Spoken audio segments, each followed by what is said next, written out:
Sete Raios Podcast. Atualizações. Química boa? Como entender a mente de Donald Trump?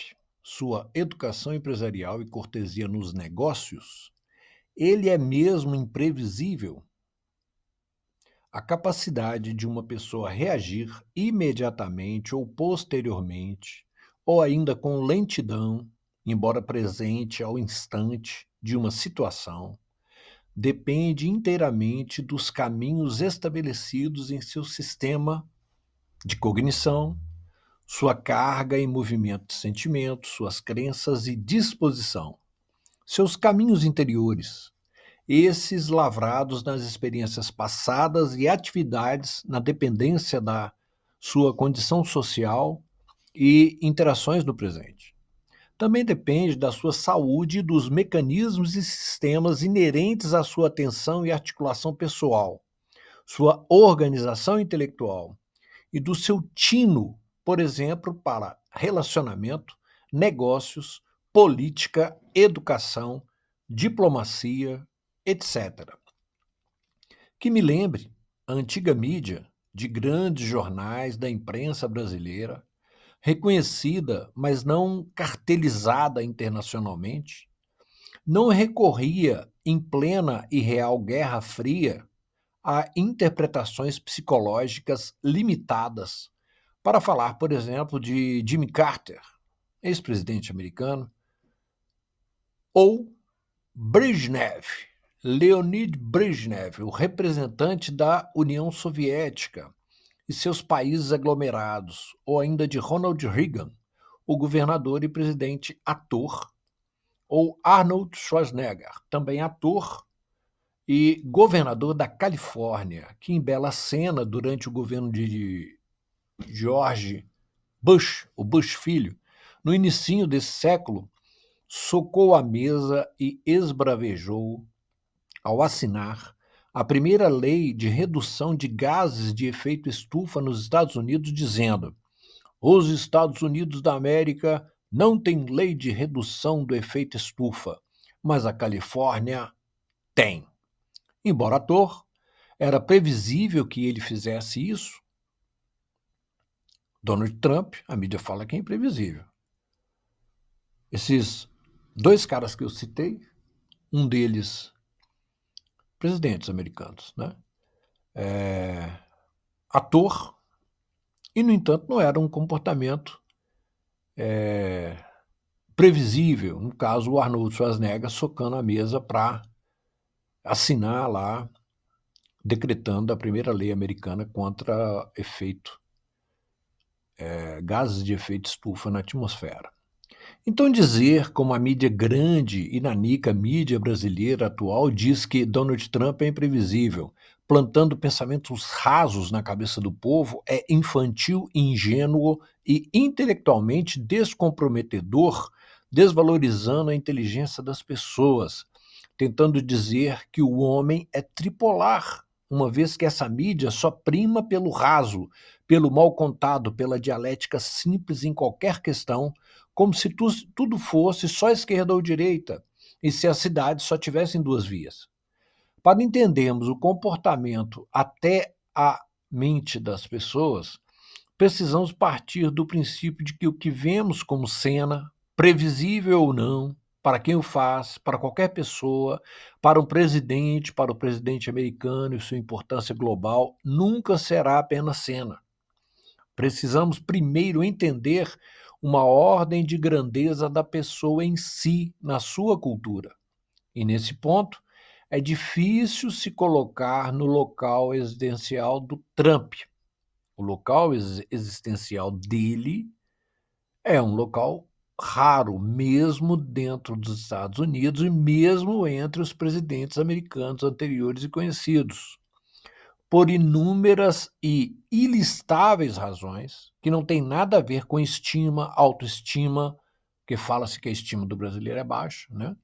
Nem com o seu cargo e o que ele representa, mas com seu condicionamento social, seu design de vida, sua biografia e o desenvolvimento de seu estilo por mais de 60 anos, fazendo atalhos na sua cabeça. observemos a questão socioeconômica que nos dá o berço, o lugar da sua consciência das coisas e seu desenvolvimento.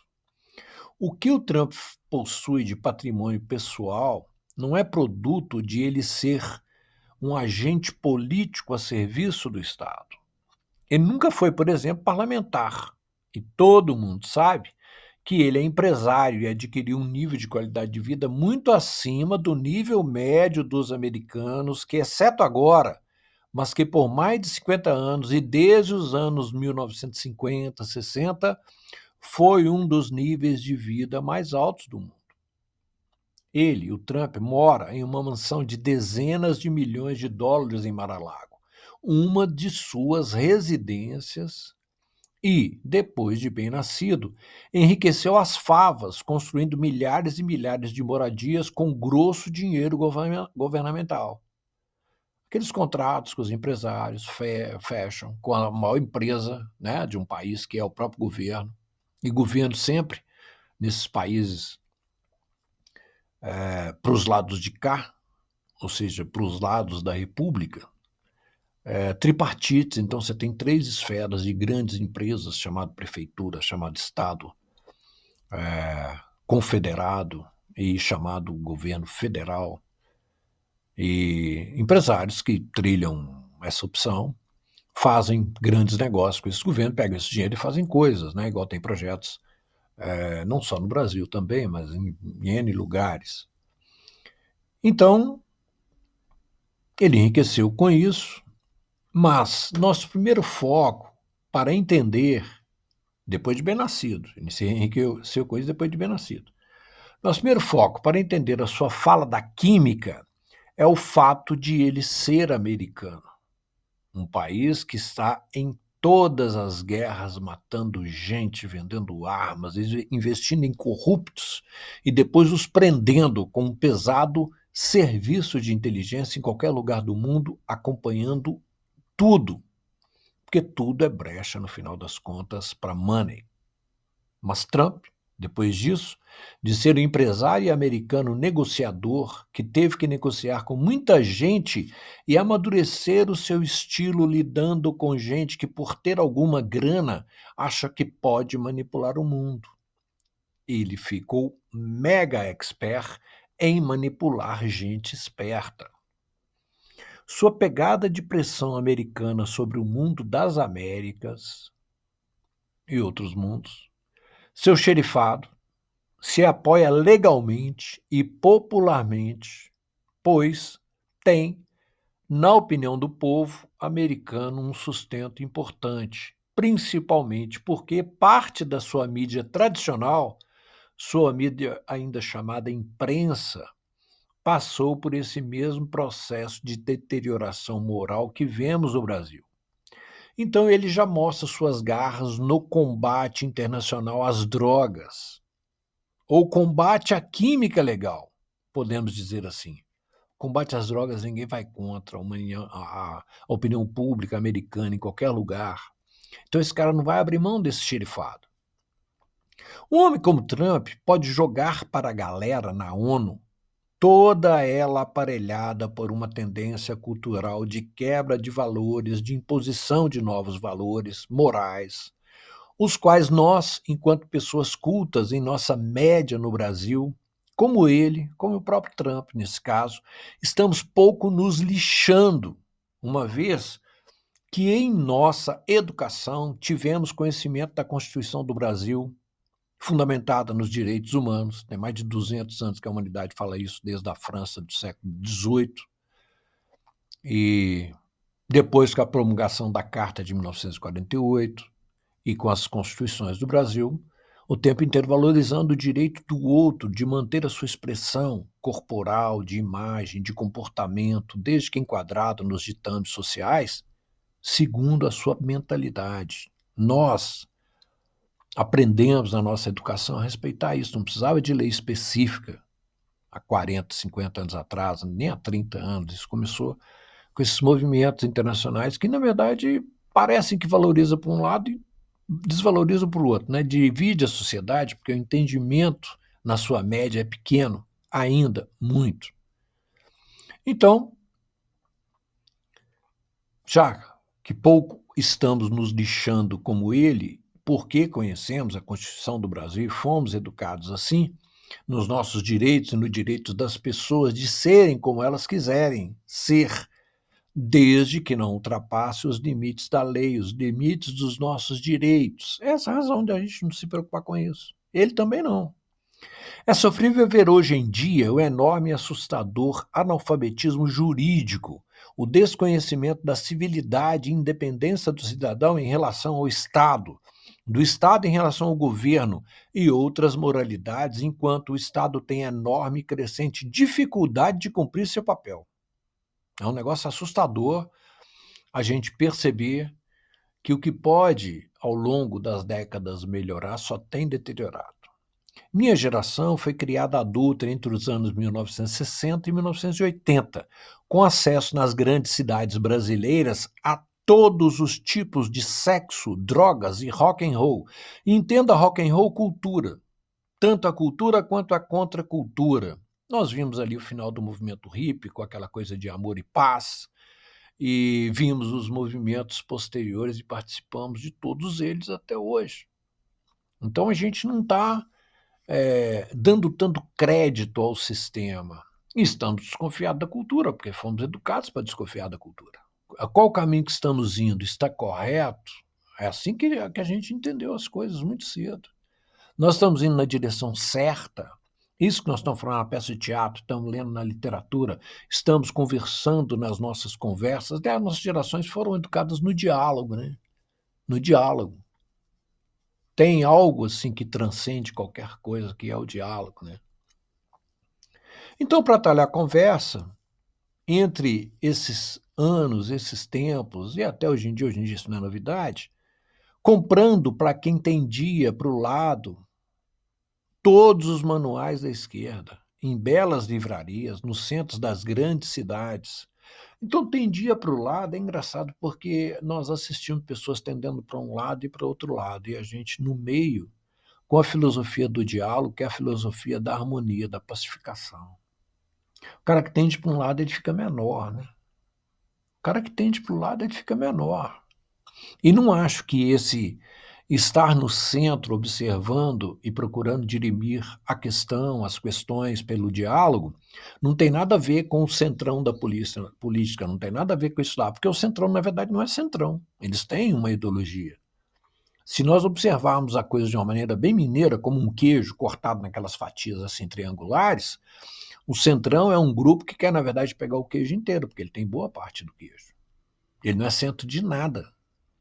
O centrão, na verdade, não é centro de nada. Ele é um corpo, uma corrente ideológica que quer se aproveitar do Estado e da sociedade iguais aos outros. A diferença é que eles têm uma hegemonia, podemos dizer assim, de influência sobre as fatias muito maior do que os dois outros extremos, que passam a ser extremos, já que chamam ele de centrão. É um negócio louco esse entendimento parco e limitado que se tem de uma questão aonde o que se deveria ter de ponto de vista é o país, é a sociedade, o povo, né? Esse pedaço de terra que nós ocupamos no globo e cuidamos dele. É isso que tinha que ser em primeiro lugar. Então, tivemos acesso a tudo quanto há durante esse período em que ficávamos adultos entre os anos 60 e 80. Todo tipo de pornografia mundial que em país... E pornografia entra aqui também entre aspas, porque tudo aquilo que sai um pouco de um comportamento socialmente tido como de uma elite educada, que são as pessoas que querem dominar e educar as outras, pode se chamar de pornografia, mas pornografia literalmente também, comprada nas livrarias dos centros das grandes cidades e acompanhada com o entendimento que isso era parte das liberdades civis e que sempre, historicamente, existiram no mundo inteiro.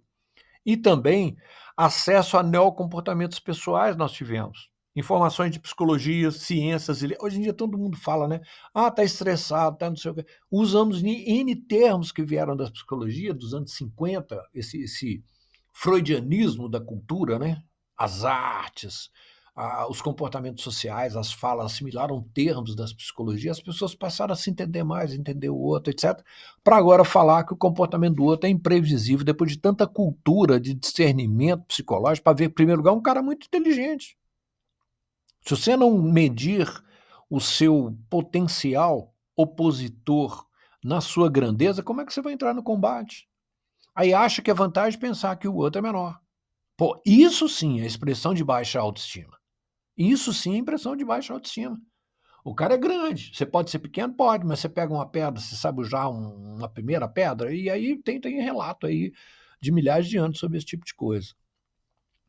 Então tínhamos também notícia do que acontecia com as ciências e letras e acesso à boa literatura do mundo todo, e informações sobre os países europeus, Cuba, sobre a União Soviética, as repúblicas lá do outro lado, né, a tal cortina de ferro, como era chamada, e nós tínhamos uma imprensa, uma mídia, grande mídia nacional, oficial, e você tinha uma imprensazinha marrom, uma imprensazinha vermelha no final, que era um pessoal que queria essa coisa de fazer uma ditadura do proletariado, etc.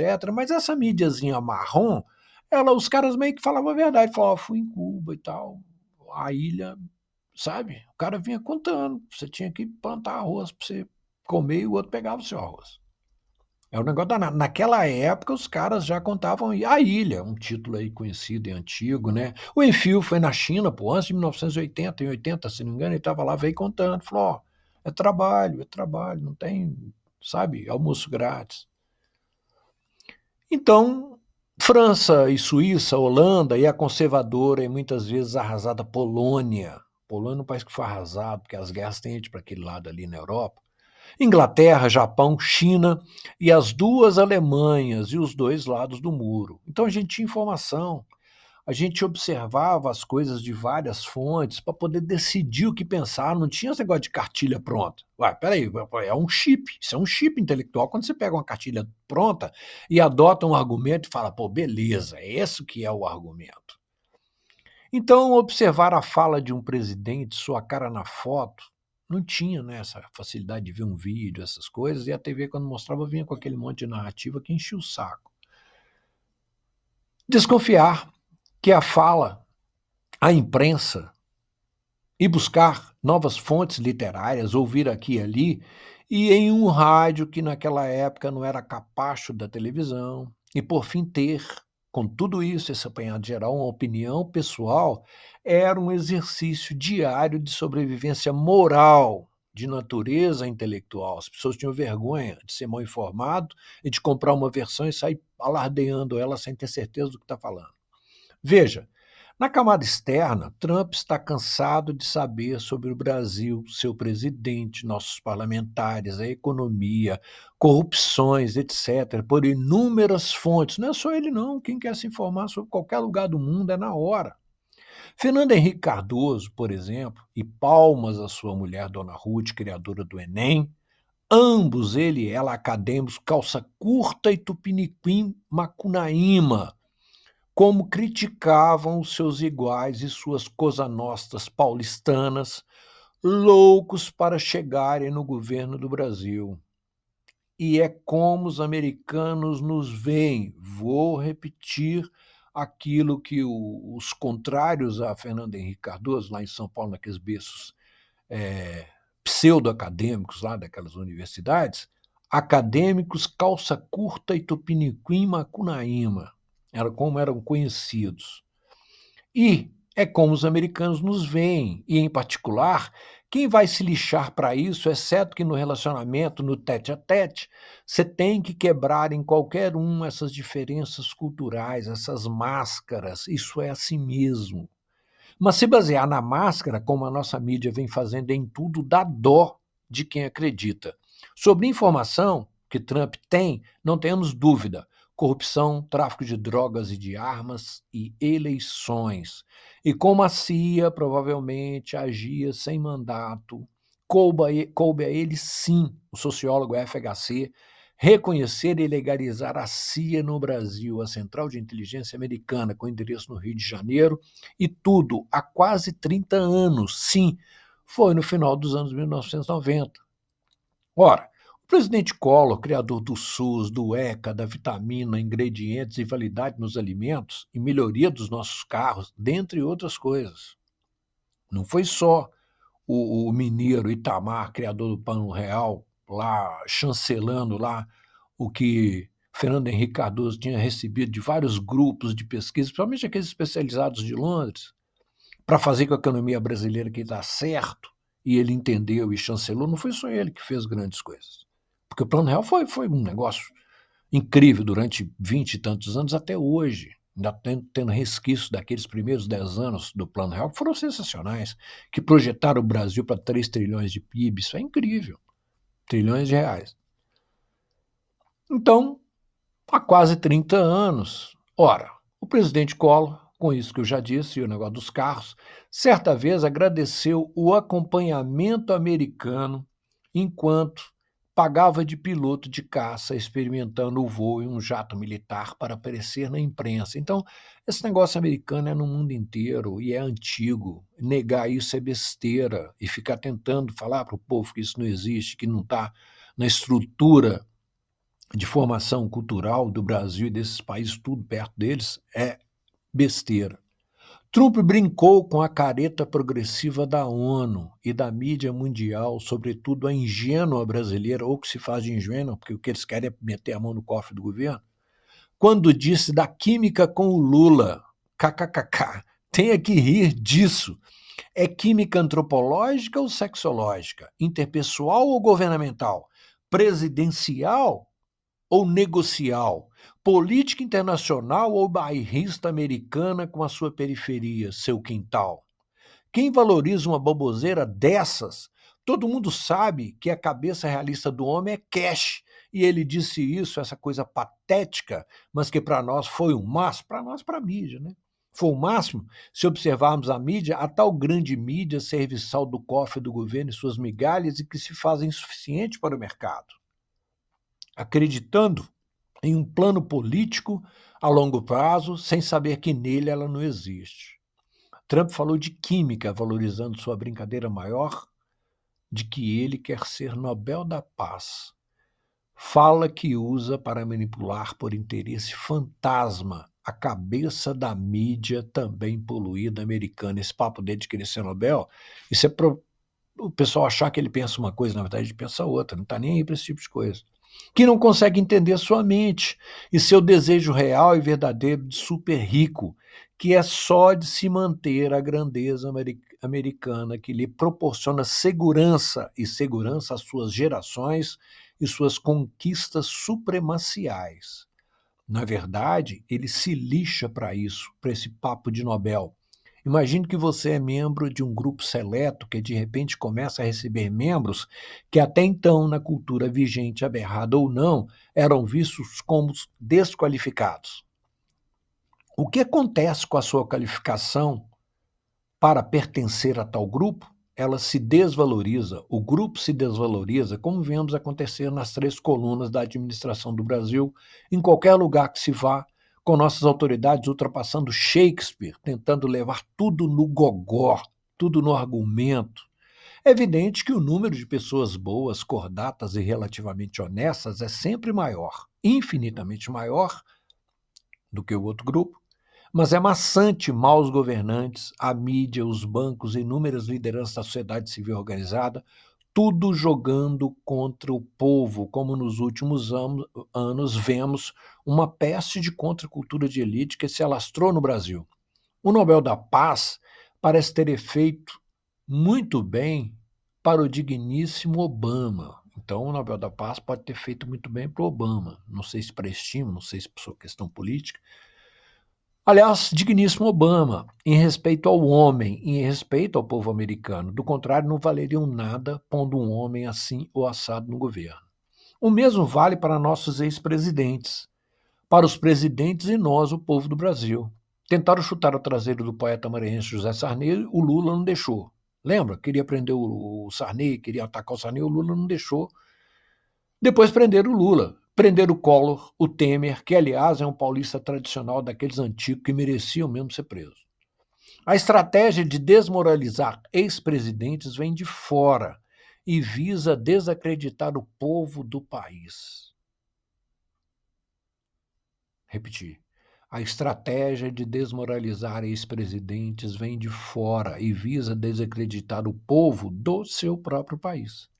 Visa amassar, ralear, achatar a curva de ânimo político do povo, que aí fica mais fácil você comprar e vender lá dentro. Lá nos Estados Unidos, não colou. Trump não foi preso e não vai prender Obama. E sobre o Nobel, esqueçam, porque Obama mandou foi muitos jovens americanos, milhares deles, para morrerem no Afeganistão, que depois da retirada americana herdou mais de 20 bilhões de dólares em armamentos de munição a helicópteros e aviões com tecnologia superior à média global que vem sendo usada pelo governo de lá para achatar o povo. E mesmo assim, o Obama foi Nobel. E a retirada foi agora, no governo do Biden, há pouco tempo, mas o Obama mandou foi muita coisa para lá. Para se ter uma ideia do valor disso, o Brasil, com mais de 330 mil homens nas Forças Armadas, investe por ano em armamento em média de 5 bilhões de dólares. 5 bilhões de dólares. E cerca de 15 bilhões só para pagar pessoal. Os Estados Unidos, 200 vezes mais, praticamente 1 trilhão de dólares, 990, 70 ou 90 bilhões de dólares por ano. E Obama é Nobel. Voltemos à química boa, porque a química das drogas, o americano não vai perder a oportunidade de se pôr esse caminho, exercer seu xerifado. Nisso, acredite. O Trump não vai vacilar em intervir no quintal, que é como pensa a nossa vizinhança, apesar da intenção bem recortada na fala dos nossos presidentes. Pobre tem que saber que é pobre e valorizar o trabalho do povo, que é o que produz riqueza. E o Estado precisa se resolver com menos impostos. O estatuto do governante, entre aspas, pois é a pressão interna sobre o governo Trump, não vai deixar ele afrouxar na química. As sanções desorganizam os países e isso é bom para os negócios americanos. Quando os países se alinham com eles, com um país maior, mais poderoso, é bom para eles também. É bom para os países aliados. União e limpeza nos pilares é o que precisamos, porque nem só de química se vive. Sete Raios Podcast, atualizações socioplanetárias. Se inscreva no canal, dê like, compartilhe.